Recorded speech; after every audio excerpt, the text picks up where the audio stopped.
Hello, हाय, very good evening. जय जवान, जय किसान, राधे राधे, जय श्री कृष्णा।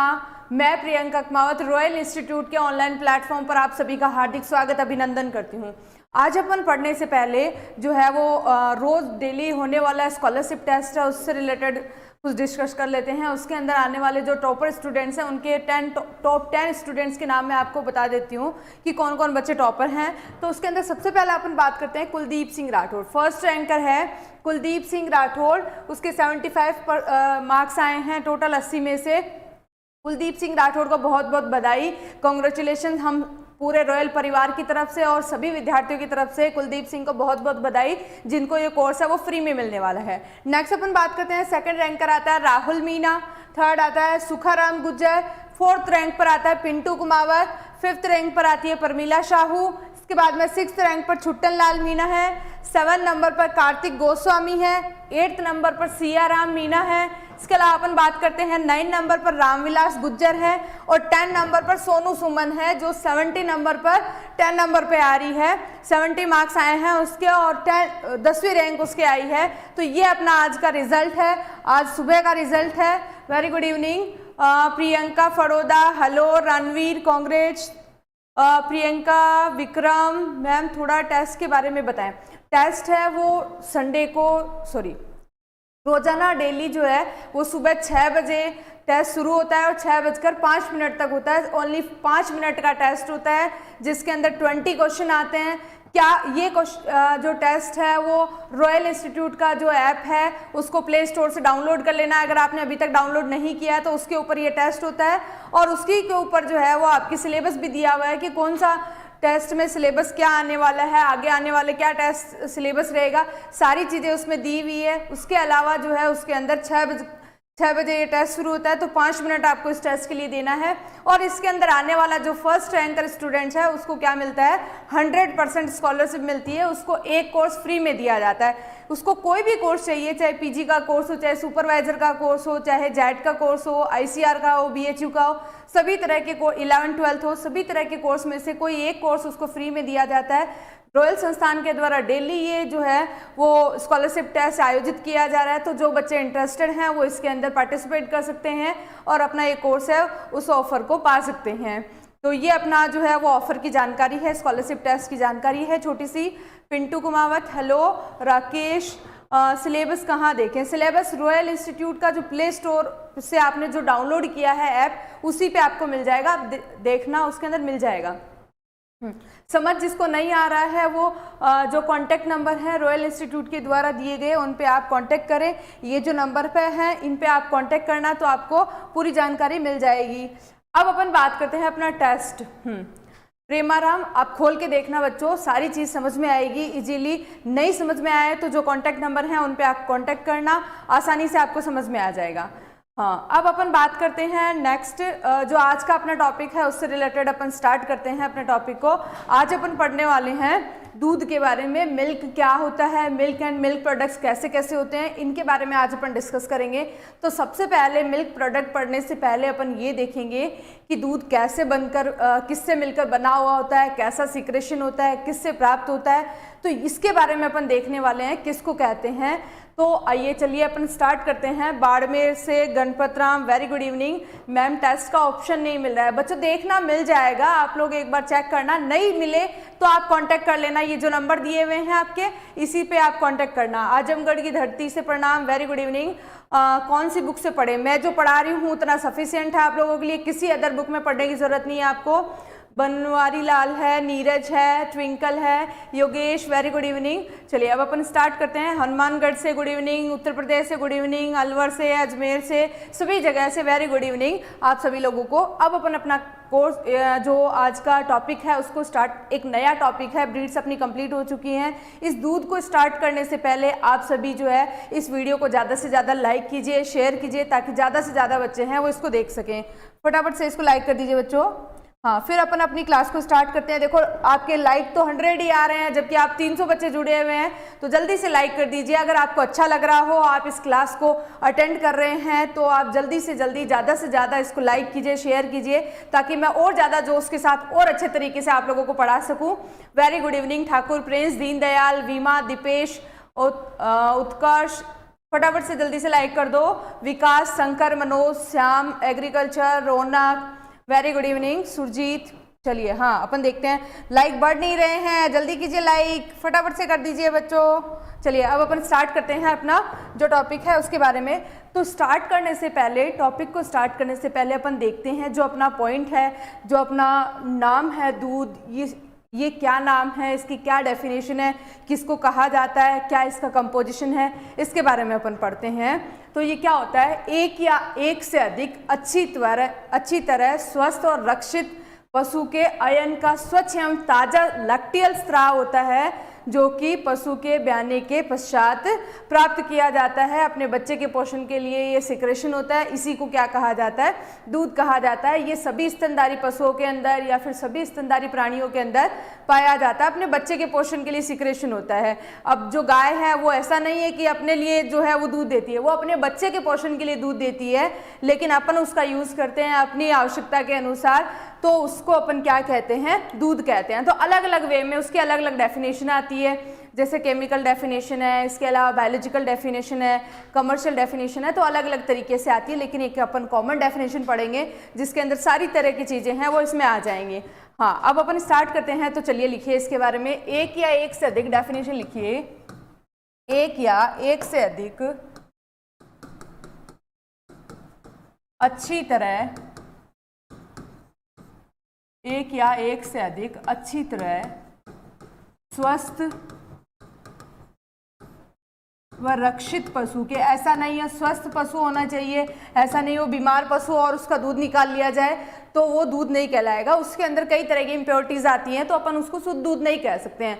तो स्वस्थ पशु होगा उसी का जो लैक्टियल सीक्रेशन होगा, और रक्षित पशु होगा, रक्षित मतलब ऐसा होगा जिसको पाला गया हो, ऐसा नहीं हो कि आवारा पशु हो उसका सीक्रेशन है वो निकाल के अपन कह दे कि ये दूध है, तो अपन उसको दूध नहीं कह सकते हैं। एक अच्छी तरह स्वस्थ व रक्षित पशु के अयन का ताजा स्वच्छ स्राव होता है, उसे ही क्या कहा जाता है, दूध कहा जाता है। तो लिखिए इसके अंदर, अच्छी तरह पोषित व रक्षित पशु के अयन का स्वच्छ एवं ताजा स्राव है, स्वच्छ एवं ताजा लैक्टियल स्राव है,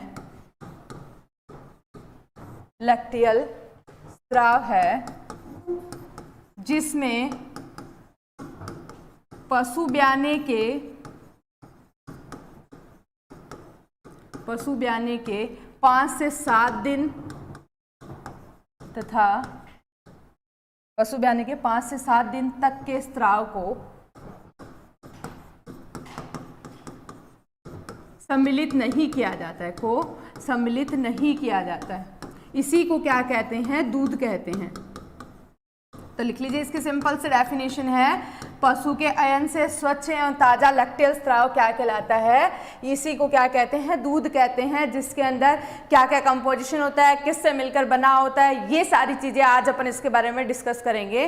तो लिख लीजिए इसके बारे में, एक या एक से अधिक अच्छी तरह स्वस्थ पोषित व रक्षित पशु के अयन का स्वच्छ एवं ताजा स्राव है, जिसमें पशु के 5 से 7 दिन तक के स्राव को सम्मिलित नहीं किया जाता है। इसे क्या कहा जाता है, तो इसको सम्मिलित नहीं करते हैं, इस पदार्थ को क्या कहते हैं, तो ब्याने के 5 से 7 दिन का जो स्राव होता है वो क्या कहलाता है, खीस कहलाता है। तो ये इसके अंदर सम्मिलित नहीं किया जाता है, ये सिंपल से डेफिनेशन है। अब बात करें इसके अंदर जो कॉमन चीज होती है, जैसे इसके अंदर फैट और एसएनएफ है, वो कितना पाया जाता है, तो जो पशु का दूध होता है उसमें औसतन वसा की मात्रा है, इस दूध के अंदर इस लैक्टियल सिक्रेशन में वसा की न्यूनतम या औसतन अपन मात्रा देखें तो 3.25% व एसएनएफ है इसमें 8.5% पाया जाता है। अब ये वसा और एसएनएफ क्या होता है, वसा का मतलब तो आप सभी जानते हैं फैट परसेंटेज होता है, तो ऐसा लैक्टियल सिक्रेशन होगा उसमें मिनिमम जो है वो 3.25 फैट होगा, 3.25% फैट अगर होगा तो ही उसे क्या कहा जाएगा, दूध कहा जाएगा। अदरवाइज उसके अंदर जो है वो किसी तरह की मिलावट की गई है, कोई अदर प्रोडक्ट है जो है वो सिंथेटिक तरीके से बनाया गया है, तो उसे अपन दूध नहीं कहेंगे। फिर SNF क्या होता है, तो SNF का फुल फॉर्म होता है सॉलिड नॉन फैट। क्या फुल फॉर्म होता है इसका, सॉलिड नॉन फैट। तो दूध के अंदर कई तरह के अवयव पाए जाते हैं, जैसे कार्बोहाइड्रेट है, प्रोटीन है, वसा है, विटामिन है, इस तरह के कई खनिज लवण खनिज पदार्थ पाए जाते हैं। उनमें से अपन क्या करेंगे, जो भी सॉलिड कंटेंट हैं उनमें से सिर्फ फैट को रिमूव कर देंगे, फैट को हटा देंगे। तो उसके अलावा जितने भी सॉलिड कंटेंट होंगे, जैसे कार्बोहाइड्रेट है, प्रोटीन है, विटामिन है, खनिज लवण है, ये सभी क्या कहलाएंगे, SNF कहलाएंगे, सॉलिड नॉन फैट कहलाएंगे। जी हाँ, बिल्कुल सही बोल रहे हैं आप। ब्याने से 15 दिन पहले का भी स्राव इसमें सम्मिलित नहीं किया जाता है, लेकिन अपन यहाँ पर बात कर रहे हैं पशु के सिक्रेशन की, उसके ब्याने के जस्ट पश्चात होता है। 15 दिन पहले वाला होता है उसे अपन खीस भी काउंट नहीं करते हैं, लेकिन वो जो है वो एक अलग तरीके का सिक्रेशन होता है जो पशु में ब्याने से पहले, कई पशुओं के अंदर तो वो सिक्रेशन होता है, कई के अंदर नहीं होता है, क्योंकि 15 दिन पहले उन्हीं पशुओं में जो है वो सिक्रेशन होता है जिनके अंदर अधिक मात्रा में दूध उत्पादन होता है, जो अधिक दुधारू पशु होते हैं उन्हीं के अंदर 15 दिन पहले स्राव होता है, उसे अपन खीस में काउंट करेंगे। यहाँ पे मैंने आपको जनरल सी दूध की डेफिनेशन बताई है, तो उसके अंदर बिल्कुल सही आती है ये। अब अपन बात करते हैं इसके अलावा, इसके अंदर ये तो अपन ने नॉर्मल दूध की डेफिनेशन देखी कि किन किन से जो है वो मिलकर बना होता है, क्या क्या इसमें कंटेंट होता है। अब बात करते हैं नेक्स्ट, अगला पॉइंट अपन बात करें कि राजस्थान के अंदर दूध के वैधानिक मानक दिए गए, कुछ स्टैंडर्ड बनाए गए हैं। स्टैंडर्ड किस लिए बनाए जाते हैं, तो किसी भी कोई भी प्रोडक्ट होता है उसकी क्वालिटी को कंट्रोल करने के लिए, उसको मेंटेन करने के लिए एक मानक बना दिए जाते हैं, स्टैंडर्ड बना दिए जाते हैं, उसे ही क्या कहा जाता है, वैधानिक मानक कहा जाता है। तो दूध के अंदर किसी भी तरह की मिलावट को रोकने के लिए, किसी भी तरह की इम्प्योरिटीज है उसके अंदर नहीं हो, इससे बचने के लिए क्या किया जाता है, हर एक स्टेट के द्वारा क्या किया जाता है, अपने अपने स्टेट में अलग अलग वैधानिक मानक बनाए जाते हैं, क्योंकि वहाँ पर अलग अलग तरह की नस्लें पाई जाती हैं, हर जगह के अनुसार अलग अलग नस्लें होती हैं, और उनके नस्लों के दूध के अंदर वसा और SNF की मात्रा भी अलग अलग होती है। तो हर एक स्टेट के द्वारा ये अलग अलग आते हैं। राजस्थान में अपन बात करते हैं, राजस्थान में दूध के वैधानिक मानक क्या बनाए गए हैं, कितना स्टैंडर्ड माना गया है, इतना गाय के दूध में फैट होना चाहिए, इतना SNF होना चाहिए, अगर इससे कम या ज़्यादा है तो उसमें किसी तरह की मिलावट की गई है, तो उसकी जांच के लिए क्या किए जाते हैं, स्टैंडर्ड बनाए जाते हैं। अब अपन बात करते हैं बीजू चौधरी कह रहे हैं, अंधेरे में उम्मीद का सितारा बनकर देखिए, डूबती नाव के लिए किनारा बनकर देखिए, खुशनसीबी के तो हाथ थाम लेते हैं, लोग कभी बेसहारे का सहारा बनकर देखिए। बहुत अच्छा, बहुत अच्छा, वेरी गुड। मैम ब्राइटनेस कम करो, थोड़ा सा ब्राइटनेस कम कर दो भाई, दिखाई नहीं दे रहा है। सुपरवाइजर की टेस्ट सीरीज का प्लान बहुत बढ़िया है, बट फीस थोड़ी ज़्यादा है। बच्चों थोड़ा सा तो हमें भी सपोर्ट करो, थोड़ा सा, ज़्यादा फीस नहीं है, आप ही लोगों के लिए अच्छा है। जब तक एग्ज़ाम नहीं होगा तब तक हम लोग आप लोगों के लिए टेस्ट सीरीज लेकर आए हैं, तो ज़्यादा फीस नहीं है, बिल्कुल नॉमिनल चार्ज है, जिसमें बहुत अच्छी फैसिलिटीज़ आप लोगों के लिए दी जा रही है, बहुत ही अच्छे स्टैंडर्ड क्वेश्चन आएंगे, विद एग्जाम पैटर्न आएंगे, तो ज़्यादा फीस नहीं है बच्चों। ज़्यादा से ज़्यादा आप इस कोर्स को जो है वो देखें, समझें और ज़्यादा से ज़्यादा इसकी तैयारी करें। अगर एक बार आपने टेस्ट दे लिया तो मान के चलना आपका जो, अगर आपने इसको सीरियसली अगर टेस्ट सीरीज़ को देखा है, इसको पढ़ोगे अच्छे से, इसके हिसाब से अगर तैयारी करोगे तो 100% आपका सिलेक्शन है वो श्योर है। तो ज़्यादा नहीं है बच्चों इसके अंदर फीस, बिल्कुल नॉमिनल चार्ज है। हाँ, अब अपन देख रहे थे राजस्थान में दूध के वैधानिक मानक, तो लिखिए इसके अंदर गाय के दूध के वैधानिक मानक है वो कितने होते हैं, तो गाय के दूध में औसतन वसा है वो कितनी होनी चाहिए, न्यूनतम वसा है वो कितना होना चाहिए, 3.5% होना चाहिए, 3.5%। वह SNF सॉलिड नॉन फैट है वो 8.5% होता है, उसे ही क्या कहा जाता है, गाय का दूध कहा जाता है। तो ये स्टैंडर्ड बनाए गए हैं, इतना इसके अंदर होना चाहिए। अब बात करते हैं अपन भैंस के दूध में कितना होना चाहिए, तो भैंस के दूध में न्यूनतम वसा 6.07% होनी चाहिए, और इसके अंदर SNF है वो 9% होता है, उसे ही क्या कहा जाता है, स्टैंडर्ड वैधानिक मानक के अनुसार ये निर्धारित किए गए हैं। इतना राजस्थान के अंदर जो भी दूध पाया जाता है उसके बारे में अपन बात करते हैं। मैम घोड़ी के दूध की वसा प्रतिशत 1 होता है, उसे दूध नहीं कहेंगे, घोड़ी के दूध के बारे में अपन नहीं पढ़ रहे हैं। यहाँ पर अपन जो ऐसे एनिमल्स हैं जो रूमिनेंट एनिमल हैं जिनके बारे में अपने सिलेबस में है, सिर्फ उन्हीं के बारे में पढ़ रहे हैं अपन। उसमें से दूध किसको कहेंगे। वैसे तो जिन भी पशुओं के अंदर, स्तनधारी पशुओं में सिक्रेशन होता है, लैक्टियल सिक्रेशन, उसे दूध कहा जाता है। लेकिन यहाँ पर अपन बेसिक बात करें, औसतन इतना होना चाहिए, उसके बारे में अपन बात कर रहे हैं। यहाँ पर हर कोई एनिमल के बारे में अपन बात नहीं कर रहे हैं, ऐसे तो बहुत सारे एनिमल होते हैं पूरे वर्ल्ड के अंदर। कैसीन, कैरोटीन सब चीजें आएगी, अभी बताऊंगी मैं आपको, थोड़ी सी शांति रखिए। अब अपन बात करें दूध के मुख्य अवयव कौन से होते हैं, क्या क्या कंटेंट से मिलकर दूध बना होता है, दूध का संगठन क्या होता है। तो दूध जो है उसके अंदर 100% दूध के अंदर जो व्हाइट पोर्शन अपन देखते हैं वो क्या होता है, किस किस से मिलकर बना होता है। तो उसमें सभी तरह के पोषक तत्व जो अपनी बॉडी के लिए रिक्वायर होते हैं, जिनकी आवश्यकता होती है, वो सभी इसके अंदर मुख्य रूप से पाए जाते हैं। तो अपन देखिए कौन कौन से प्रमुख अवयव होते हैं। सबसे पहले अपन बात करते हैं जल। सबसे ज्यादा क्वांटिटी में वाटर कंटेंट पाया जाता है दूध के अंदर, इसी के कारण जो है वो दूध कैसा होता है, बिल्कुल पतला होता है। फिर बात करते हैं वसा। दूध के अंदर वसा जो है वो सबसे प्रमुख अवयव है जल के बाद में, क्योंकि उसी पर डिपेंड करता है कि दूध की जो है वो वैल्यू कितनी होगी, दूध की कीमत इसी पर निर्धारित होती है। तो सबसे पहले चाहे आप डेयरी पर दूध लेने जाते हैं तो अपन क्या देखते हैं, दूध में फैट परसेंटेज देखते हैं, जिससे अपन उसकी रेट जो है वो निर्धारित करते हैं। तो ये वसा है सेकेंड अवयव। तीसरा अपन बात करते हैं प्रोटीन कंटेंट होता है। फोर्थ आता है इसमें कार्बोहाइड्रेट भी पाया जाता है दूध के अंदर, और फिफ्थ है विटामिन भी पाया जाता है। सिक्स है खनिज लवण पाए जाते हैं। इसके अलावा कुछ एंजाइम्स भी पाए जाते हैं, जिसके कारण इसमें कई तरह के एंजाइमेटिक क्रियाएं होती हैं, जैसे पनीर बनाना है, दूध का दही बनाना है, इस तरह की कई तरह की प्रोसेस होती हैं जो इन एंजाइम्स के थ्रू ही की जाती हैं। तो इस तरह के 7 मुख्य अवयवों से दूध मिलकर बना होता है, और इनके अंदर सभी तरह के ये अवयव है वो उचित मात्रा में, अच्छी मात्रा में पाए जाते हैं सभी अवयव। इसी के कारण दूध को पूर्ण भोजन की संज्ञा दी गई है। इसे क्या कहा गया है, पूर्ण भोजन कहा गया है। सभी पोषक तत्व पर्याप्त और उचित मात्रा में उपलब्ध होते हैं, जिनकी रिक्वायरमेंट बॉडी को होती है, सभी तरह के होने के कारण इसे पूर्ण भोजन माना गया है। अब अपन बात करते हैं कि एक एक अवयव के बारे में अपन डिस्कस करेंगे कि कौन सा अवयव है, उसकी क्या उसको किस रूप में पाया जाता है दूध में, कैसे वो उपस्थित होता है, उससे कितनी अपने को एनर्जी मिलती है, इन सब के बारे में अपन डिस्कस करते हैं। तो सबसे पहले अपन बात करते हैं दूध का मुख्य अवयव आता है जल आता है। जल है, वाटर है, वो दूध में कितनी मात्रा में पाया जाता है, क्या इसका काम होता है। तो सबसे पहले अपन बात करते हैं कि जल जो है वो दूध में सर्वाधिक मात्रा में पाया जाता है। इसी के कारण अपने को क्या दिखाई देता है, दूध पतला दिखाई देता है, लिक्विड दिखाई देता है। तो सबसे पहला पॉइंट होता है दूध के अंदर जल है वो सर्वाधिक मात्रा में है। सर्वाधिक मात्रा में है तो कितना परसेंट पाया जाता है, टोटल दूध के अंदर पाए जाने वाले अवयव हैं उनका 80 to 90% है दूध के अंदर क्या पाया जाता है, पानी पाया जाता है, बाकी के अदर कंटेंट होते हैं। फिर अपन बात करते हैं कि ये और इसके क्या फंक्शन होते हैं, दूध में पानी क्या काम करता है। तो कई अवयवों के वाहक का काम करता है। तो ये क्या करता है, अन्य अवयवों के वाहक का काम करता है, अवयवों के वाहक का काम करता है।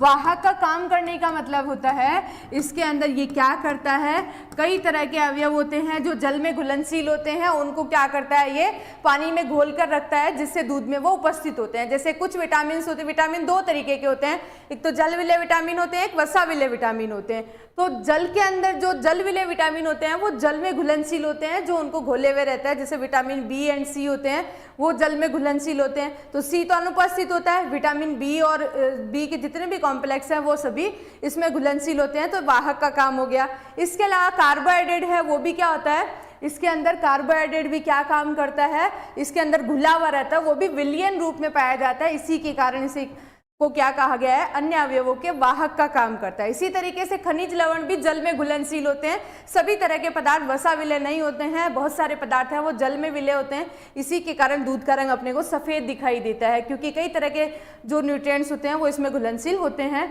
तो ये अन्य अवयवों के वाहक का काम करता है। बच्चों इंग्लिश वाले जो स्टूडेंट्स हैं, मैं उनको जो है वो पूरा कोर्स इंग्लिश में दोबारा से कराऊंगी।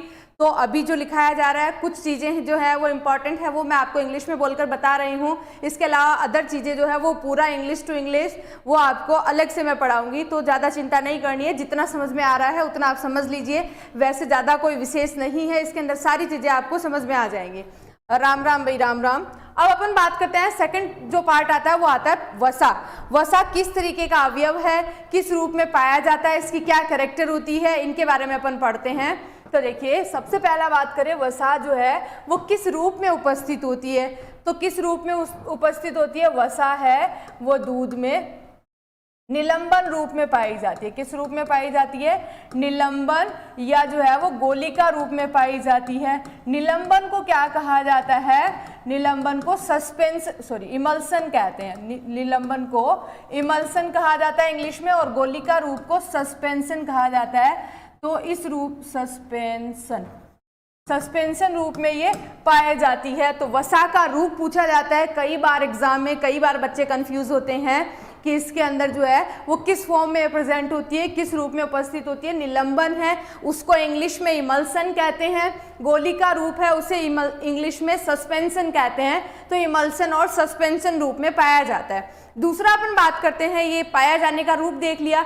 अब अपन बात करें इसके अंदर कि ये कितना जो है वो कितनी इससे एनर्जी मिलती है और क्या क्या इसके अंदर चीज़ें पाई जाती है, कौन कौन से कंटेंट होते हैं। तो अपन बात करें वसा है वो वसा जो है उसके अंदर किस तरीके का अवयव होता है। तो एक क्वेश्चन अपन ने सॉल्व किया था जब अपन पढ़ रहे थे, क्वेश्चन सीरीज अपन ने सॉल्व की थी, तो उस टाइम बताया था मैंने वसा दूध में पाया जाने वाला ऐसा अवयव है जो सबसे अधिक परिवर्तनशील है। तो अपन कह सकते हैं सबसे अधिक परिवर्तनशील कारक होता है। सबसे अधिक परिवर्तनशील का मतलब होता है सर्वाधिक घटने व बढ़ने वाला पदार्थ। घटने व बढ़ने वाला पदार्थ होता है, आसानी से घट भी जाता है, आसानी से बढ़ भी जाता है। जैसे जैसे पशु का ब्यात बढ़ता जाता है वैसे वैसे वसा की मात्रा भी बढ़ती जाती है। जैसे ही दूध उत्पादन कम होता है वैसे ही बढ़ता जाता है, जैसे ही दूध उत्पादन बढ़ता है वैसे ही वसा की मात्रा ऑटोमेटिकली कम हो जाती है।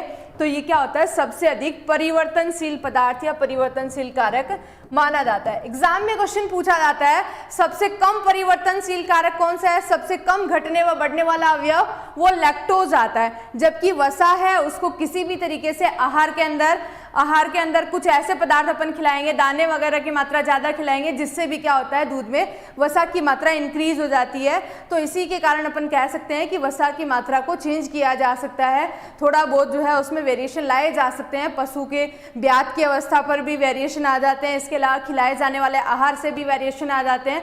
तो इन सब के कारण इसके अंदर ये परिवर्तनशील कारक माना जाता है। दूसरा अपन देखते हैं वसा के अंदर और क्या चीज़ें होती हैं, वसा किस रूप में होती है। और इसके अलावा तो वसा में कुछ जो विटामिन होते हैं, जो वसा विलेय विटामिन होते हैं, वो इसमें घुलनशील होते हैं। जैसे विटामिन जो है वो ए, डी, ई एंड के, ये इसके अंदर घुलनशील होते हैं, ये भी वसा में घुलनशील पाए जाते हैं। इसके बाद अपन बात करें इससे कितनी एनर्जी मिलती है, तो 1 ग्राम वसा से 9.3 किलो कैलोरी है वो एनर्जी मिलती है। इतना अपने को ध्यान रखना है। इसके बाद अपन बात करें कि वसा के अंदर जो है वो कितना % जो है वो वसा पाई जाती है। गाय, भैंस, भेड़, बकरी, तो अलग अलग पशु के अंदर अलग अलग वसा की मात्रा होती है।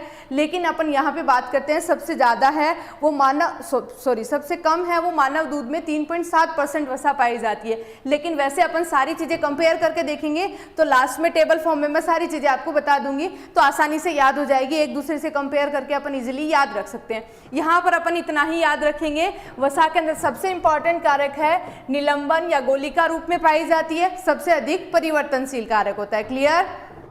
चलिए अब अपन बात करते हैं नेक्स्ट प्रोटीन। प्रोटीन होता है वो किस फॉर्म में प्रेजेंट होता है, किस तरीके से पाया जाता है, क्या क्या इसके अंदर कंटेंट होते हैं, प्रोटीन में किनसे मिलकर बना होता है, कैसे इसकी टेस्टिंग की जाती है। तो प्रोटीन है वो जो है वो 3 तरीके की होती है। 3 तरीके की होने से पहले अपन देख लें कि किस रूप में पाई जाती है। तो दूध में प्रोटीन है वो पायस रूप में पाई जाती है। दूध में प्रोटीन है वो पायस रूप में पाई जाती है, जिसे इंग्लिश में कोलोइडल जो है के नाम से जाना जाता है। इंग्लिश में इस नाम से इसे जानते हैं। तो ये पायस या कोलोइडल रूप में उपस्थित होती है। दूसरा अपन देखें इसके अंदर कितने प्रकार की होती है, तो प्रोटीन 3 प्रकार की होती है। फर्स्ट अपन बात करते हैं कैसीन, सेकंड आती है एल्बुमिन, लैक्टो एल्बुमिन भी कह सकते हैं और लैक्टो ग्लोबुलिन भी कह सकते हैं। एल्बुमिन और लैक्टो एल्बुमिन भी कह सकते हैं और ग्लोबुलिन।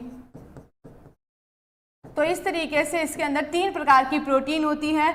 अब दूध में कौन सी प्रोटीन है वो जो सर्वाधिक मात्रा में पाई जाती है उसकी अपन बात करते हैं। तो दूध में सर्वाधिक मात्रा में कैसीन प्रोटीन पाई जाती है। टोटल प्रोटीन की 80% होती है, बाकी की अदर ये दोनों जो है वो 20% पाई जाती हैं। जबकि खीस के अंदर ग्लोबुलिन प्रोटीन है वो अधिक मात्रा में पाई जाती है, जो नवजात के अंदर एंटीबॉडीज का निर्माण करती है। इसी के कारण जो है वो खीस पिलाने से रोग प्रतिरोधक क्षमता का विकास होता है। जबकि इसके अंदर जो दूध के अंदर नॉर्मल दूध होता है, चाहे गाय, भैंस, भेड़, बकरी, किसी भी पशु का देखें, उसमें कैसीन होता है जो 80% पाया जाता है टोटल प्रोटीन का। अब दूध का सफेद रंग भी इस प्रोटीन के कारण ही होता है। तो दूध का सफेद रंग है वो किसके कारण होता है? सफेद रंग है वो इस कैसीन प्रोटीन के कारण होता है। इसके अलावा अपन बात करते हैं कि पीला रंग भी होता है। तो पीला रंग है वो दूध का कैरोटीन के कारण होता है, लेकिन वो किसी भी तरह की क्या नहीं है? प्रोटीन नहीं है, वो एक तरह की स्वतंत्र वसा है, एक तरह की लिपिड है। पीला रंग है वो कैरोटीन के कारण होता है, गाय के दूध का पीला रंग कैरोटीन के कारण, लेकिन वो क्या नहीं है? प्रोटीन नहीं है। प्रोटीन किसके कारण सफेद रंग होता है? कैसीन प्रोटीन के कारण सफेद रंग पाया जाता है। अब बात करें अपन दूध के अंदर कैसीन प्रोटीन है वो कितनी परसेंट पाई जाती है टोटल प्रोटीन की, वो तो अपन ने देख लिया, लेकिन कितना परसेंट मात्रा होती है? तो कैसीन की मात्रा है दूध के अंदर 2 से 3.5% होती है। कैसीन की मात्रा है 2 से 3.5% होती है। ये आपने इसके अंदर बात आती है प्रोटीन के अंदर कितना परसेंट पाई जाती है और कितनी इसकी मात्रा पाई जाती है। अब बात करें इससे एनर्जी कितनी मिलती है प्रोटीन से, तो 1 ग्राम प्रोटीन होती है उससे 4 किलो कैलोरी है वो ऊर्जा मिलती है। तो ये बात हो गई अपने प्रोटीन से रिलेटेड। अब आगे अपन देखेंगे कि गाय के दूध में कितना प्रोटीन होता है, भैंस के दूध में कितना प्रोटीन होता है। आगे जब अपनी टेबल आएगी तो उसके अंदर अपने को पता चलेगा। ब्राइटनेस ज़्यादा है क्या? आज दिखाई नहीं दे रहा है क्या?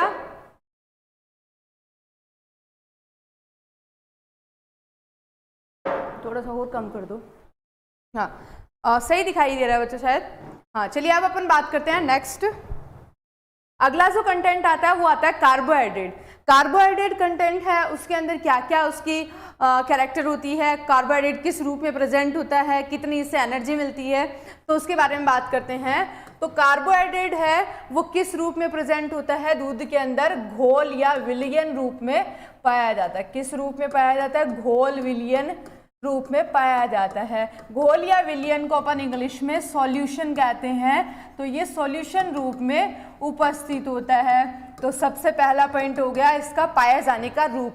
तो एग्जाम में क्वेश्चन पूछा जाता है कि दूध में वसा है वो किस रूप में उपस्थित होती है, तो अपन ने देखा किस रूप में उपस्थित होती है? निलंबन या गोलिका रूप में। दूसरा क्वेश्चन पूछा जाता है प्रोटीन किस रूप में प्रेजेंट होती है, तो पायस या कोलोइडल रूप में होती है। थर्ड क्वेश्चन आता है दूध में बाकी अदर कंटेंट है जिसके अंदर विटामिन है, इसके अलावा खनिज लवण है और कार्बोहाइड्रेट है, ये तीनों ही घोल या विलयन रूप में पाई जाती हैं। जबकि विटामिन होते हैं वो 2 तरीके के होते हैं। जो वसा विलय विटामिन है वो वसा में घुलनशील होते हैं और बाकी के घोल या जल में घुलनशील होते हैं, लेकिन पाए किस रूप में जाते हैं? घोल या विलयन रूप में पाए जाते हैं। अब अपन बात करते हैं नेक्स्ट। कार्बोहाइड्रेट है उसकी वो किस तरीके का प्रोडक्ट होता है? जैसे अपन ने वसा के बारे में देखा सबसे अधिक परिवर्तनशील था, ये सबसे कम परिवर्तनशील कारक होता है। सबसे कम परिवर्तनशील कारक है। सबसे कम परिवर्तनशील का मतलब हो गया सबसे कम घटने व बढ़ने वाला पदार्थ होता है। इसकी मात्रा है वो चेंज नहीं की जा सकती है, ना ही तो ब्याज पर निर्भर करती है, ना ही उसको खिलाए जाने वाले आहार पर निर्भर करती है।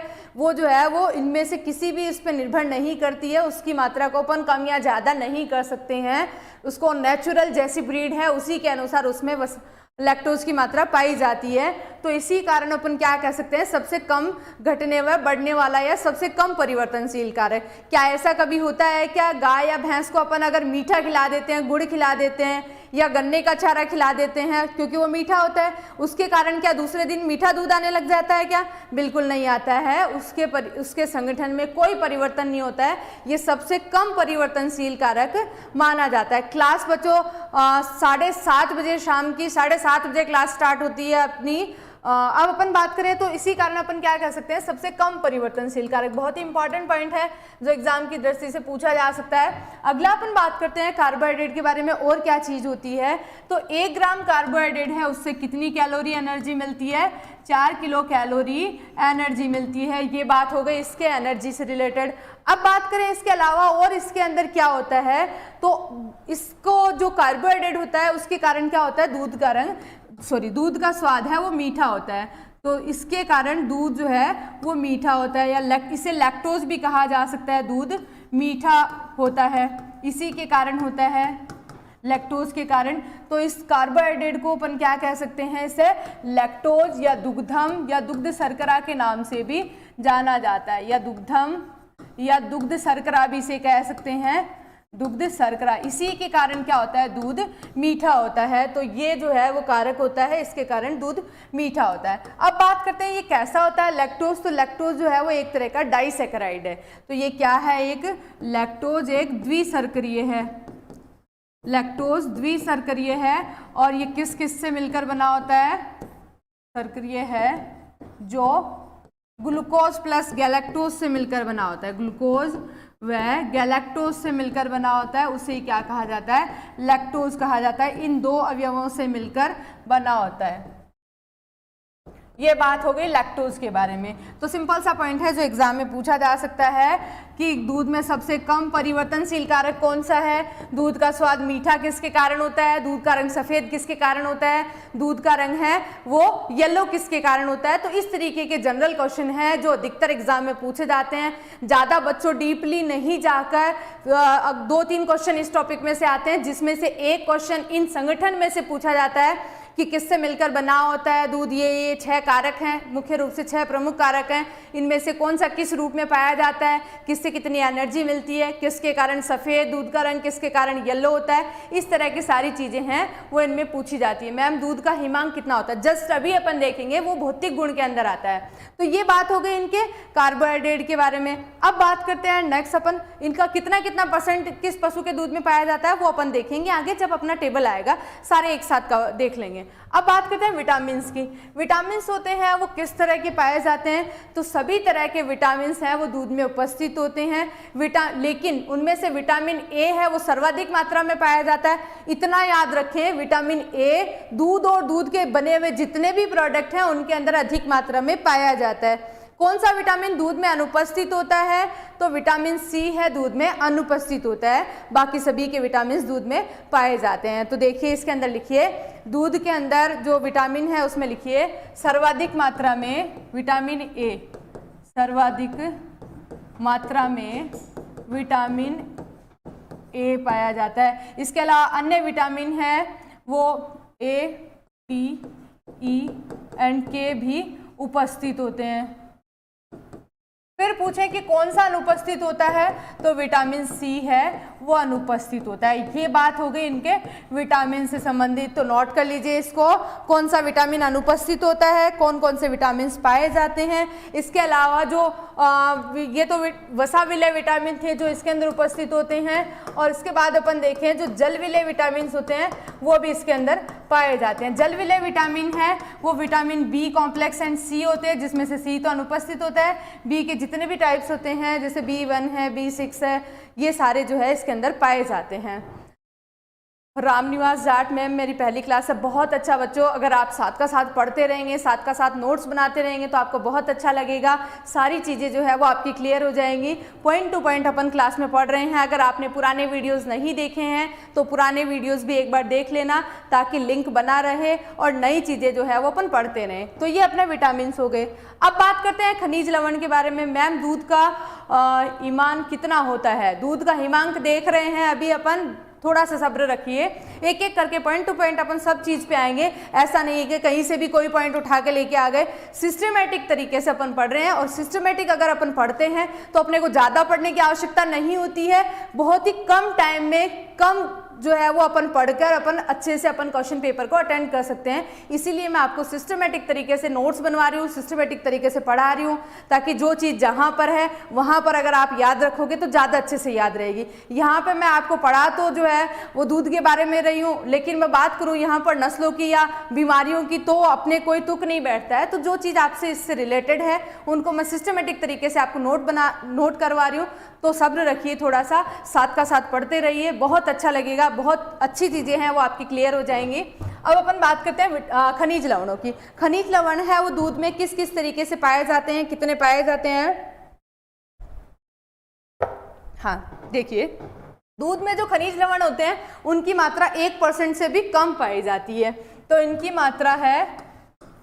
मात्रा दूध में 1% से कम होती है, 1% से कम पाई जाती है। अब कितनी पाई जाती है, एवरेज अपन बात करें तो कितनी इसके अंदर होती है, तो देखिए इसके अंदर दूध के अंदर मात्रा है वो 0.7 से 0.9% होती है। कितनी होती है, 0.7 से 9% होती है। सभी पशुओं के अंदर इतनी ही पाई जाती है, 0.7 से 9% के बीच में, लगभग 1% से कम पाई जाती है। इसके अलावा जो खीस होता है उसके अंदर 1% से ज़्यादा खनिज लवण पाए जाते हैं। अब बात करते हैं खनिज लवण होते कौन कौन से होते हैं। तो सभी तरह के खनिज लवण, कैल्शियम है, फॉस्फोरस है, मैग्नीशियम है, सभी तरह के खनिज लवण है वो दूध में पाए जाते हैं। लेकिन कैल्शियम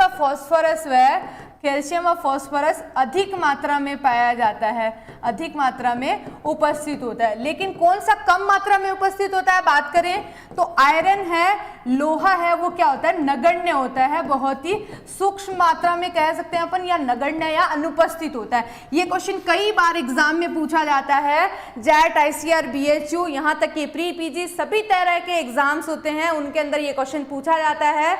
जो नगण्य मात्रा में या अनुपस्थित होता है या नहीं पाया जाता है दूध में, तो कौन सा पोषक तत्व नहीं पाया जाता है, आयरन नहीं पाया जाता है। आयरन का पुअर सोर्स होता है, बहुत ही कम मात्रा में, या अपन कहें कि बिल्कुल पाया ही नहीं जाता है, इतना जो है ये इसके बारे में याद रखना है खनिज लवण के बारे में। अगला अपन बात करते हैं, नेक्स्ट अपने इसके अंदर आते हैं कि किस किस तरह से जो है वो और अदर अवयव पाए जाते हैं। तो मेजर अवयव हो गए हैं। इसके बाद में किण्वक या एंजाइम्स की बात करते हैं। तो दूध में कई तरह के एंजाइम्स होते हैं, जैसे लाइपेज है, लैक्टोज से लैक्टेज है, फॉस्फेटेज है, इसके अलावा एमाइलेज है, हाइड्रोजिनेज है, ईस्टरेज है, प्रोटीएज है। तो इस तरह के कई तरह के एंजाइम्स होते हैं जो अलग अलग पदार्थ के किण्वन के लिए सहायक होते हैं, जिससे नए नए तरह के प्रोडक्ट दूध से बनाए जा सकते हैं। तो लिखिए इसके अंदर, ब्राइटनेस थोड़ा सा कम कर दो, ये कह रहे हो बच्चे। तो हमारे यहाँ बच्चों क्लियर आ रहा है, शायद आप लोगों को कोई प्रॉब्लम आ रही होगी, फिर भी कम कर देते हैं, एक बार और कम कर दो, थोड़ा सा कम कर दो। ठीक है, आज कैमरा थोड़ा सा नया है इसलिए प्रॉब्लम आ रही है। देखिए, ओके, अब क्लियर सबके, अब दिखाई दे रहा है। हाँ, अब अपन बात करते हैं दूध में कौन कौन से एंजाइम्स पाए जाते हैं। तो लिखिए, दूध में लाइपेज, लैक्टेज, प्रोटीएज, हाइड्रोजिनेज, ईस्टरेज,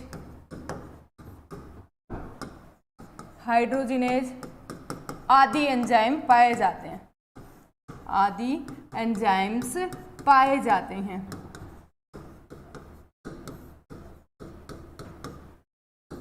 ये बात हो गई अपने किण्वक की, कौन कौन से किण्वक पाए जाते हैं, ये इस तरीके से सहायक होते हैं। तो ये हो गया अपने दूध के जो प्रमुख अवयव हैं उनके बारे में अपन ने डिस्कस कर लिया था। मुख्य 7 अवयव हैं, जिनमें से सबसे ज़्यादा मात्रा में पाया जाने वाला अवयव है वो जल होता है, ऐसा पदार्थ जिसके कारण दूध की जो है वो दूध की रेट या कीमत निर्धारित की जाती है, वो वसा होता है। इसके अलावा पूछा जा सकता है दूध में सबसे अधिक परिवर्तनशील कारक कौन सा होता है, वो भी वसा होता है। फिर पूछा जाए सबसे कम परिवर्तनशील कारक कौन सा होता है, तो वो कौन सा होता है, लैक्टोज होता है। ऐसा कारक पूछा जाए जिसके कारण दूध का स्वाद मीठा होता है, किसके कारण होता है, लैक्टोज के कारण होता है, जिसे कार्बोहाइड्रेट या दुग्ध शर्करा या दुग्धम के नाम से भी जाना जाता है। फिर बात करते हैं अपन और क्या क्वेश्चन पूछा जा सकता है, तो दूध में कौन सा विटामिन है अनुपस्थित होता है और दही के अंदर अधिक मात्रा में उपस्थित होता है, ऐसा क्वेश्चन पूछा जाए तो कौन सा विटामिन आएगा अपने, विटामिन सी है, वो अधिक कम मात्रा में उपस्थित होता है या नगण्य होता है, जबकि दही के अंदर सर्वाधिक मात्रा में उपस्थित होता है। फिर पूछा जाए ऐसा कौन सा अवयव है जो दूध में सर्वाधिक मात्रा में खनिज लवण पाया जाता है, कौन सा खनिज लवण सर्वाधिक मात्रा में पाया जाता है, तो कैल्शियम व फास्फोरस पाया जाता है। सबसे कम या नगण्य कौन सा होता है, तो आयरन होता है। तो ऐसा क्वेश्चन एग्जाम में पूछा जाता है। चलिए अब अपन बात करते हैं नेक्स्ट दूध के संगठन के बारे में। दूध का संगठन क्या क्या होता है, किस तरीके से इसके अंदर जो अपन ने अवयव देखे हैं उनमें कितना कितना परसेंटेज इनका शेयर होता है, तो वो सारी चीजें अपन डिस्कस करते हैं। दूध के कंपोजिशन में मिल्क का क्या कंपोजिशन है, तो सबसे पहले अपन बात करते हैं कौन कौन से पशुओं के बारे में अपन पढ़ने वाले हैं, तो गाय, भैंस, भेड़, बकरी और ऊँटनी के बारे में अपन पढ़ने वाले हैं। साथ में ही अपन कंपेयर करके देखते हैं ह्यूमन मिल्क है उसके बारे में भी अपन डिस्कस कर लेते हैं ताकि अपने को याद रहे थोड़ा सा। तो अब अपन देखें इसके अंदर जल की मात्रा कितनी होती है, तो याद रखने के लिए मैं आपको बता दूं कैसे आप याद रख सकते हैं। एग्जैक्ट पॉइंट याद रखना ज़्यादा कोई आवश्यक नहीं है क्योंकि एग्जाम में जो है वो इतना क्लोज जो है वो ऑप्शन नहीं आते हैं, फिर भी अगर आते हैं तो थोड़ा बहुत तो आपको इतनी बार पढ़ोगे तो याद हो जाएगा, लेकिन मुख्य रूप से जो है वो एवरेज ही आता है। तो अपन बात करें जल की मात्रा की, तो जल की मात्रा में आप सभी जानते हैं किस पशु के दूध जो दूध होता है वो पतला होता है, किस पशु का दूध गाढ़ा होता है। तो उसके अंदर अपन बात करें गाय और बकरी जो है उसका दूध कैसा होता है, पतला होता है, और भेड़ और भैंस का दूध क्या होता है, गाढ़ा होता है। तो उसी से अपन याद रख सकते हैं उनके अंदर पानी की मात्रा क्या होगी, जिस दूध में पतला है वो 86% होगी। तो 86 से 87% आपको याद रखना है। एवरेज जो पतला दूध होता है उसके अंदर क्या याद रखना है, 86 से 87% पानी पाया जाता है। एवरेज बता रही हूँ मैं आपको याद रखने के लिए। जिनका गाढ़ा दूध है भेड़ और भैंस का, उनके अंदर जो है वो 80 से 82% पाया जाता है। तो इतना याद रखकर आप जो है ये सारी रेंज आसानी से याद रख सकते हैं। ज़्यादा पॉइंट्स में ऐसा कोई क्वेश्चन नहीं आता है, तो ये आपको याद करने का तरीका हो गया पहला। फिर अपन बात करते हैं दूसरे कुल ठोस पदार्थ की।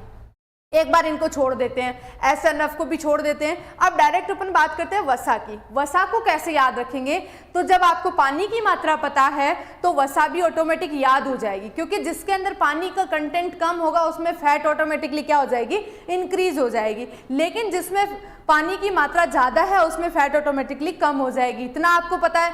जैसे देखा होगा आपने बारिश के दिनों में क्या होता है, ज़्यादा बारिश का सीजन होता है तो उस टाइम दूध वाले से अपन दूध लेके आते हैं तो क्या कहते हैं, भाई आजकल तो तुम पानी मिलाने लगे हो। वो बेचारा पानी नहीं मिलाता है, उस टाइम क्या होता है पशुओं को ज़्यादा हरा चारा खाने को दिया जाता है, जिसके कारण दूध की मात्रा तो बढ़ जाती है लेकिन दूध में फैट परसेंटेज कम हो जाता है, जिसके कारण अपने को दूध कैसा दिखाई देता है, पतला दिखाई देता है। तो वो कारण होता है बारिश के टाइम में। तो ऐसे ही अपन याद रखें, जब ज़्यादा पानी अवेलेबल होता है दूध के अंदर तो फैट परसेंटेज कम होगा। तो इसी का अपने को उल्टा कर लेना है। गाढ़ा दूध है उसमें फैट परसेंटेज ज़्यादा है, जिसमें पतला दूध है उसमें फैट परसेंटेज कम है। तो किस किस पशु का दूध का पतला है और किस पशु का दूध गाढ़ा है, ऐसा तो अपने को पता है। तो गाय का दूध है और बकरी का दूध है, दोनों का दूध कैसा होता है, पतला दूध होता है। ह्यूमन मिल्क की बात नहीं कर रहे हैं अपन यहाँ पर। इन दोनों के दूध में 4 से 4.25% क्या पाया जाता है, 4 से 4.5 भी कर सकते हो आप, इतना परसेंट इसमें फैट पाया जाता है। और जिनका दूध गाढ़ा है उसमें क्या होता है, 7.5 से अपन याद रख सकते हैं 8% के बीच में क्या पाया जाता है, फैट परसेंटेज पाया जाता है। ये आपके इसके अंदर 2 रेंज आप याद रखकर क्या कर सकते हैं, आसानी से फैट परसेंटेज याद कर सकते हैं। जो क्वेश्चन पूछा जाएगा इन दोनों ऑप्शन से आपके सॉल्व हो जाएगा।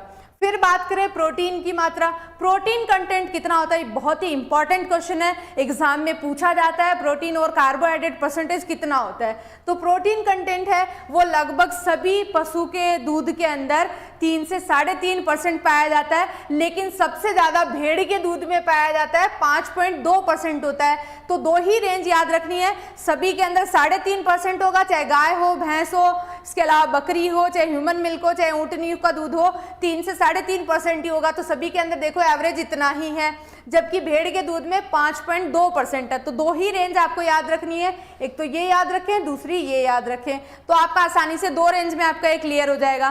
फिर बात करते हैं कार्बोहाइड्रेट, जिसे लैक्टोज, दुग्धम या दुग्ध शर्करा के नाम से भी जाना जाता है। ये कितना कितना परसेंटेज पाया जाता है, तो इसके बारे में याद रखें। 4.5 से 5% के बीच में क्या होता है, सभी पशुओं के दूध में कार्बोहाइड्रेट कंटेंट होता है। लेकिन सबसे ज्यादा कार्बोहाइड्रेट या सबसे ज्यादा मीठा दूध आप बात करें, गाय भैंस भेड़ बकरी ऊँटनी का दूध पीते हैं, तो सबसे ज्यादा मीठा दूध आपको भैंस का लगेगा, क्योंकि भैंस के दूध में जो 5.5% के आसपास क्या पाया जाता है, कार्बोहाइड्रेट कंटेंट पाया जाता है। बाकी सभी के दूध में 4.5 से 5% होता है। इतना याद रखें। एवरेज वाली रेंज है 4.5 से जो है वो 5% याद रखें, 4.5 से 5% याद रखें, और सबसे ज्यादा 5.5 है वो भैंस के दूध में पाया जाता है, क्योंकि भैंस का दूध सबसे मीठा होता है। तो ये दो रेंज आप याद रखकर क्या कर सकते हैं, आसानी से कार्बोहाइड्रेट कंटेंट याद रख सकते हैं।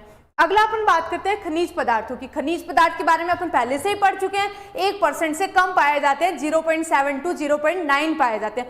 नहीं दिखाई दे रहा हो, पीडीएफ को आप पढ़ना अच्छे से तो क्लियर समझ में आ जाएगा, ज्यादा कोई विशेष नहीं है, तो आपको आसानी से दिख जाएगा। यहाँ पर एक बार थोड़ा सा आप सुन लीजिए। तो ये आपका जो है वो खनिज पदार्थ हो गई, 1% से भी कम मात्रा में है। सभी के अंदर देखो 0.7, 0.9, 0.8 है, इतना ही सभी पशुओं के दूध में पाए जाते हैं। तो ये बात हो गई अपने टेबल की, ज़्यादा कोई विशेष बड़ी टेबल नहीं है। इजीली आपको याद रखकर 4-5 डेटा आप याद रखकर पूरी चीज़ को आसानी से समझ सकते हैं। अब यहाँ पे अपन बात करें, इनकी अपन ने कंपैरिजन किया है ह्यूमन मिल्क से किया है। तो ह्यूमन मिल्क जो है वो सबसे ज़्यादा पाचन वाला होता है, सबसे ज़्यादा इजीली डाइजेस्ट हो जाता है। तो इसी के कारण क्या कारण होता है इजीली डाइजेस्ट होने का, एक तो इसमें जो फैट कंटेंट होता है, फैट ग्लोब्यूल्स होती हैं वो बहुत ही छोटी छोटी मात्रा में पाई जाती हैं। इसके अलावा फैट परसेंटेज वो बहुत ही कम मात्रा में होता है, 3.7% ही होता है, जिसके कारण वो इजीली डाइजेस्ट हो जाता है। फिर बात करें इसके अंदर प्रोटीन कंटेंट है वो भी 1.6% होता है।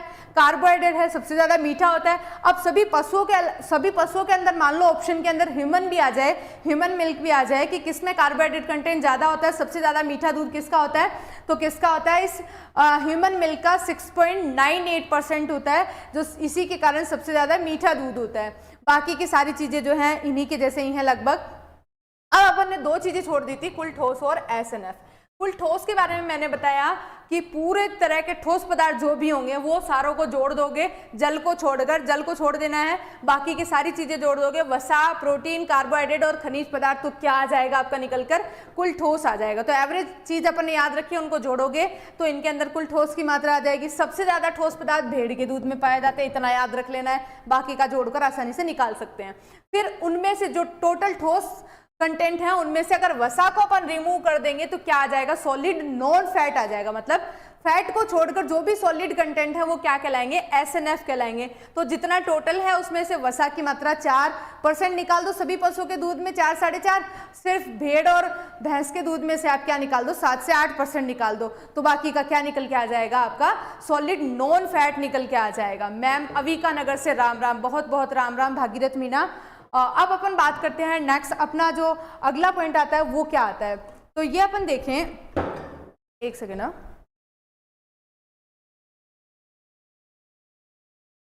जो भी आपको क्लास में पढ़ाया जा रहा है पूरी क्लास की पीडीएफ है, वो चैनल के रॉयल इंस्टीट्यूट का टेलीग्राम चैनल है, उस पर आपको मिल जाएगी।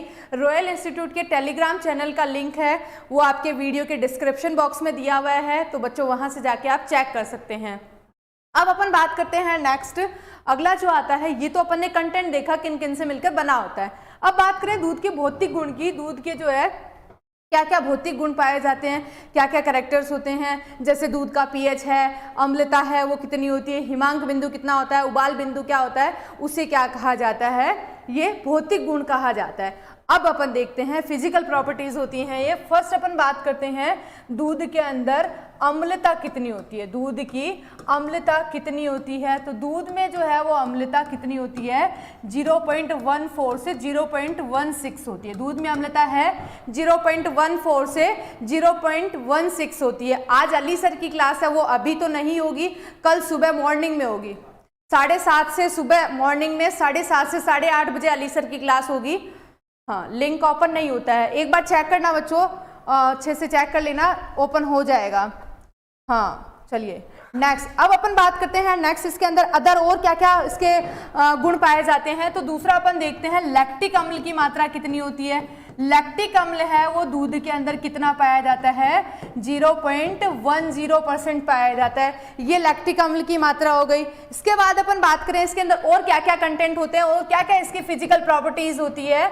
तो दूध की अम्लता हो गई, लैक्टिक अम्ल हो गया। दूध का पीएच मान कितना होता है, पीएच मान 6.4 से 6.7 होता है, जो कि कैसा होता है, हल्का अम्लीय पाया जाता है। अगर 7 से कम पीएच आता है तो वो क्या होगा, अम्लीय होगा।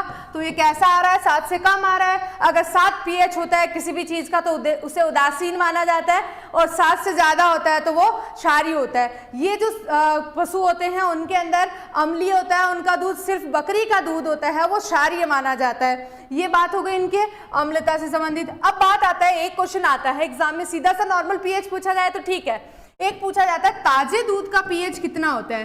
तो ताजे दूध का पीएच है वो 6.7 होता है। ताजे दूध का पीएच है वो 6.7 होता है, जो पीएच स्केल से मापा जाता है। अब बात करते हैं सीकर से कौन जगह से है। बच्चों इंट्रोडक्शन बाद में ले लेना, पहले पढ़ लो थोड़ा सा। सोनू सर की क्लास, अभी सोनू सर घर गए हुए हैं, जब भी वो आएंगे तब आपके उनकी क्लास लगा दी जाएगी।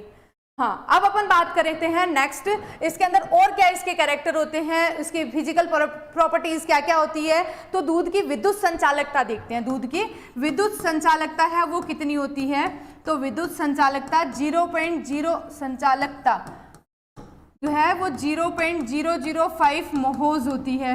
इसके बाद अपन बात करें कि दूध के अंदर जो है वो दूध का उबाल बिंदु कितना होता है। दूध का उबाल बिंदु कितना होता है, उबाल बिंदु का मतलब होता है बॉइलिंग पॉइंट कितना होता है। बॉइलिंग पॉइंट है वो कितना होता है दूध का, तो दूध का बॉइलिंग पॉइंट है वो आता है 101 डिग्री सेल्सियस आता है। लेकिन ये जो है अगर मान लो क्लोज दिया जाए तो क्या होता है, 100.6 होता है। कितना होता है, 100.6। तो 5 से ज्यादा है तो अपन क्या कर लेते हैं, 101 डिग्री सेल्सियस इसको याद रख लेते हैं। तो ये बात हो गई अपने इसके उबाल बिंदु की। नेक्स्ट अपन बात करते हैं और क्या क्या इसकी फिजिकल प्रॉपर्टीज होती है। तो इसका उबाल बिंदु देख लिया, लेकिन इसका हिमांक बिंदु कितना होता है। तो दूध का हिमांक बिंदु क्या होता है, हिमांक बिंदु किसे कहते हैं, या फिर इसे जमाव बिंदु भी कहा जा सकता है, जिस पर दूध जम जाता है। अपन कह सकते हैं उसको फ्रीजिंग पॉइंट। क्या कह सकते हैं, फ्रीजिंग पॉइंट क्या होता है दूध का, फ्रीजिंग पॉइंट है कितने टेम्परेचर पर दूध जम जाता है। तो -0.52 से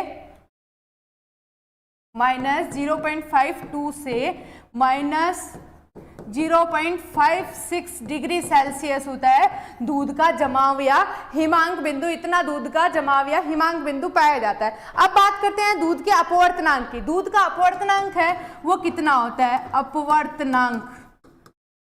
अपवर्तनांक बिंदु है वो 1.3440 से 1.3480 होता है। जबकि पानी का जो अपवर्तनांक है वो 1.33 होता है। इसकी तुलना किससे करते हैं, अपवर्तनांक की पानी से करते हैं। अब ये क्या होता है अपवर्तनांक, तो किसी भी माध्यम में प्रकाश किस वेग से गति करता है उसी को क्या कहा जाता है, अपवर्तनांक कहा जाता है। जैसे ये ग्लास में पानी रख दिया गया है, इसमें से लाइट डाली जाती है, लाइट किस वेग से इस पानी में गति कर रही है उसी वेग को क्या कहते हैं, अपवर्तनांक कहते हैं। अब ये तो पानी की बात हुई, पानी के अंदर 1.33 होता है पानी का अपवर्तनांक, जबकि दूध में किस वेग से गति कर रहा है, तो दूध का अपवर्तनांक बिंदु है 1.3440 होता है। क्योंकि दूध कैसा होता है, एक अपारदर्शी द्रव्य होता है जिसमें से आर पार देखा नहीं जा सकता है, इसी के कारण उसका अपवर्तनांक है वो पानी से ज्यादा पाया जाता है। अगला अपन बात करते हैं इसकी विस्कोसिटी कितनी होती है। दूध की विस्कोसिटी या दूध का गाढ़ापन कितना होता है। दूध का गाढ़ापन कैसे लिखते हैं, गाढ़ापन, सॉरी ध्यान से हट गया, गाढ़ापन है वो दूध का कितना होता है, विस्कोसिटी जिसे कहा जाता है, विस्कोसिटी है वो दूध की कितनी होती है, तो 1.5 to 2.0 सेंटीपाइज होती है। दूध की विस्कोसिटी या गाढ़ापन है वो क्या होता है, 1.5 से 2.0 जो है इसकी विस्कोसिटी सेंटीपाइज पाई जाती है। ये बात हो गई इसकी जनरल फिजिकल कैरेक्टर्स की। अब इसके फिजिकल प्रॉपर्टीज की अब बात करते हैं। इससे रिलेटेड कुछ जो है वो दूध से रिलेटेड कुछ हार्मोन्स होते हैं, उनका सिक्रेशन कैसे होता है, किस तरीके से दूध बनता है, उसके बारे में अपन बात कर लेते हैं। तो फर्स्ट अपन बात करते हैं दूध के जो है वो दूध क्षरण के लिए उत्तरदायी हार्मोन कौन सा होता है। तो दुग्ध स्त्राव या दुग्ध स्त्राव या क्षरण हेतु उत्तरदायी हार्मोन, क्षरण हेतु उत्तरदायी हार्मोन कौन सा होता है? दुग्ध स्त्राव या क्षरण के लिए उत्तरदायी हार्मोन होता है वो आता है प्रोलैक्टिन। कौन सा आता है? प्रोलैक्टिन हार्मोन होता है। दुग्ध स्त्राव का मतलब क्या होता है? मिल्क सीक्रेशन के लिए जो उत्तरदायी हार्मोन है, रेस्पॉन्सिबल हार्मोन है मिल्क सिक्रेशन के लिए, उसे ही क्या कहा जाता है? उस हार्मोन का क्या नाम है? प्रोलैक्टिन नाम है। फिर दूसरा अपन बात करते हैं, एक तो दूध बन गया है अयन के अंदर, अब उससे पशु के थनों में कैसे आएगा?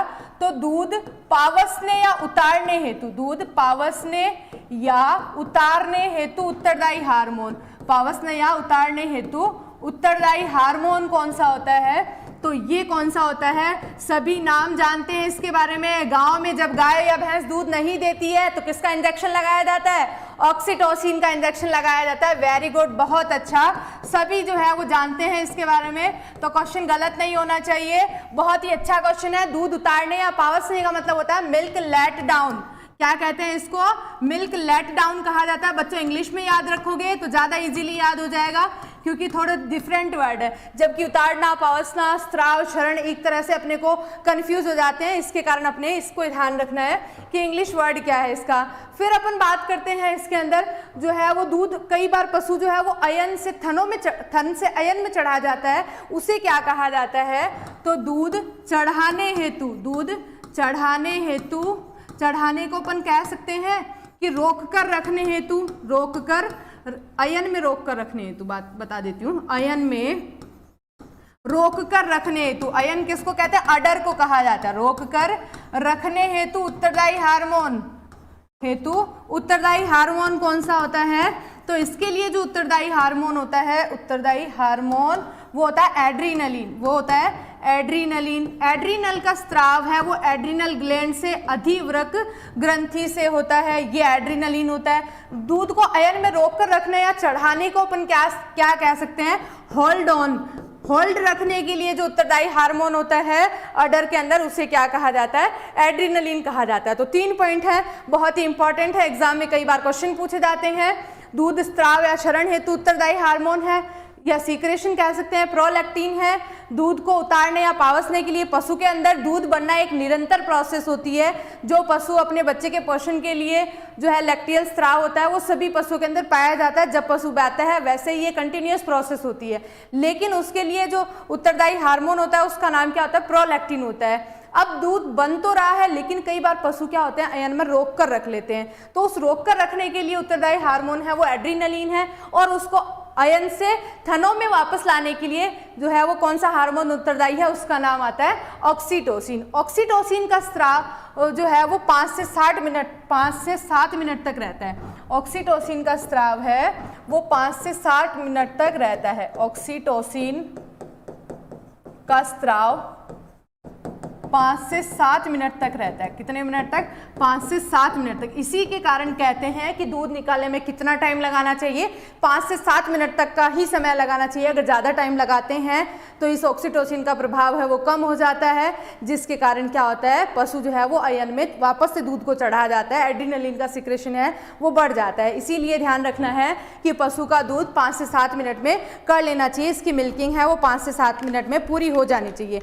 एवरेज जो है वो अपन 7 मिनट देखते हैं। इसके बाद अपन देखें कि इस ऑक्सीटोसिन का स्त्राव है वो कहाँ से होता है? तो ऑक्सीटोसिन का स्त्राव है वो पश्च पीयूषिका ग्रंथि से होता है। ऑक्सीटोसिन का स्त्राव पश्च पीयूषिका ग्रंथि द्वारा, स्त्राव पश्च पीयूषिका ग्रंथि हिंदी में कहते हैं, इसलिए मैं कह रही हूँ ये नाम थोड़ा सा आपको नया लगेगा, लेकिन इंग्लिश में याद रखेंगे ज़्यादा इजीली याद हो जाएगा, जिसे पोस्ट पिट्यूटरी ग्लैंड कहते हैं।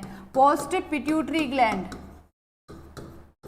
पिट्यूटरी ग्लैंड या ग्रंथि हिंदी में कहते हैं, तो इस तरीके से लिखें तो ये आपको इजीली याद हो जाएगा। ये बात हो गई अपने इससे संबंधित। फिर अपन बात करें कि दूध से जनित बीमारियां कौन सी होती हैं, तो दूध से होने वाली बीमारियां, दूध से जनित बीमारियां हैं जैसे टीबी है। जनित बीमारियां कौन सी पशुओं से जो है वो फैल जाती हैं, जिनके अंदर आती है टीबी है, इसके अलावा आंत्र ज्वर है, हैजा है, अतिसार है, इस तरह की बीमारियां हैं जो मनुष्य के अंदर फैल जाती हैं। जो संक्रमित दूध होता है उसके सेवन से इस तरह की बीमारियां हो जाती है। तो ये बात हो गई, अपनी फिजिकल प्रॉपर्टीज हो गई जो इससे रिलेटेड आती हैं, इनके बारे में अपने को इतना याद रखना है। अब अपन बात करते हैं इससे जो नेशनल, जो दूध से संबंधित डे है वो आता है national milk day. National milk day, national milk day है वो 26 नवंबर को मनाया जाता है। मिल्क डे है 26 नवंबर को मनाते हैं। ये बात हो गई अपने जो दूध के फिजिकल प्रॉपर्टीज़ हैं उनके बारे में। आज के लिए अपन इतना ही पढ़ेंगे। अगर बच्चों आपको वीडियो अच्छा लगा हो तो ज़्यादा से ज़्यादा लाइक कीजिए, शेयर कीजिए। नेक्स्ट क्लास में अपन एक नया इसी से दूध से संबंधित ही टॉपिक लेकर आएंगे। पहले अपन दूध के प्रोडक्ट पढ़ने से पहले इसकी प्रोसेसिंग देखेंगे, किस तरीके से। दूध तो अपन ने पढ़ लिया है, लेकिन कई बार इसमें मिलावट कर दी जाती है, तो वो मिलावटी दूध है, सिंथेटिक मिल्क है, वो कैसे कैसे मिलावट की जाती है, कैसे उसका अडल्ट्रेशन का टेस्ट किया जाता है। इसके अलावा जब दूध को फैक्ट्री में लाया जाता है तो उसकी प्रोसेसिंग से पहले क्या क्या प्रोसेसिंग की जाती है, किस तरीके से दूध को अपन प्रिजर्व कर सकते हैं, स्टोर करके रख सकते हैं, ये सारी चीज़ें अपन किस में देखेंगे, नेक्स्ट क्लास में देखेंगे। तो आज के लिए बच्चों अपन इतना ही पढ़ेंगे। मैं देख लेती हूँ कौन कौन आए हैं क्लास में। लखन, मीना, सब अपनी अपनी प्रेजेंस दो। चलो जल्दी बताओ कौन कहाँ से, फटाफट से अपने अपने नाम बताओ। नाम तो मुझे दिखाई दे रहे, कहाँ से हो सब अपने अपने बोलो। Mahipal, Ram Ram, Manushi, yes ma'am, Vikram, introduction बोलो, धर्मपाल, नरेश, विकास, बाय बाय। चलिए बाय से पहले अपने अपने नाम बता के जाओ। Sneha, very good evening. Geeta Chaudhary, Bhagirath, Meena, Geeta, Patel boy, Sonu Kushwaha, Pooja Yadav, Monika, Arif, Vikram ma'am. Introduction जल्दी दो बच्चों, इंट्रोडक्शन अपना अपना। मैम ऐप पर क्वेश्चन सेंड किए थे, ऐप पर जो है वो सारी चीज़ें अपलोड हो जाती है। हाँ जय, अब तो बहुत जल्दी बता रहे हो, सबके नाम मैं पढ़ भी नहीं पा रही हूँ। बिंदु है, किशोर है, स्नेहा है, कॉमेडियन कौन है भाई, ठाकुर प्रिंस है, फिरोज है, मोनिका है, किशन है, नीतू है, कुलदीप है, पीके है, संजय है। जो लकी हैं जिनके नाम आ रहे हैं, बाकी के नाम बहुत जल्दी आगे निकलते जा रहे हैं तो सबके नाम नहीं पढ़ पा रही हूँ मैं, कोई बात नहीं बच्चों। चलिए आज के लिए अपन इतना ही पढ़ेंगे। वीडियो को ज़्यादा से ज़्यादा लाइक कीजिए, शेयर कीजिए, ताकि मैं और ज़्यादा अच्छे तरीके से आप लोगों के साथ जो है वो जुड़ सकूँ। तो आज के लिए